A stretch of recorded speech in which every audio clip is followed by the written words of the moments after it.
জয় জগন্নাথ। আজকে আমি ব্লগটা শুরু করছি বিকালবেলাতে। তখন বেজেছিল ঘড়ির কাঁটায় 4:10। এবার আমরা তো এই ভিড়ের মধ্যে দাঁড়িয়ে পড়েছি। এখানে কত রকম নাচ হচ্ছিল তোমাদের নিশ্চয়ই আগের ভিডিওতে আমি জানিয়েছি।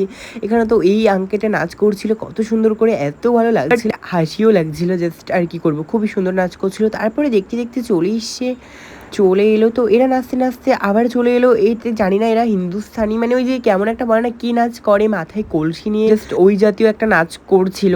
আমার ঠিক জানা নেই, তোমরা জানলে একটু প্লিজ কমেন্ট করে দিও। তো এদের নাচও খুব ভালো ছিল। দেখতে দেখতে এখানে চলে এসেছিল রাম, তারপরে রথ চলে এসেছিল, আমি রথের দড়িটা ধরে নিলাম। তো তারপর একটু জগন্নাথ বাবাকে প্রণাম টনাম করি, এই ভিড় ঠেলে একটু মেলার কাছে চলে এসেছি। এই দেখো মেলায় প্রবেশ করে গেছি। তো আগে প্রথমে নাগরদোলার দিকে চোখ গেছে, এত পরিমাণে ভিড়। আমার নাগরদোলা সব থেকে যে মেলাতে যাই না কেন আমি নাগরদোলায় অবশ্যই উঠি। তারপরে তো এখানে আমি হাসাহাসি করছিলাম, তো দিদিটা আটকে গেছে, দুটো দিদি আটকে গেছে, দুজনই বেটে মানুষ। আমি আগে চলে এসেছি, দিদিরা আটকে গেছে। তো ভিডিওটা ভালো লাগলে লাইক কমেন্ট শেয়ার করে দিও। আজকে এটুকুই, আবার নেক্সট ভিডিও দেখা হচ্ছে, বাই।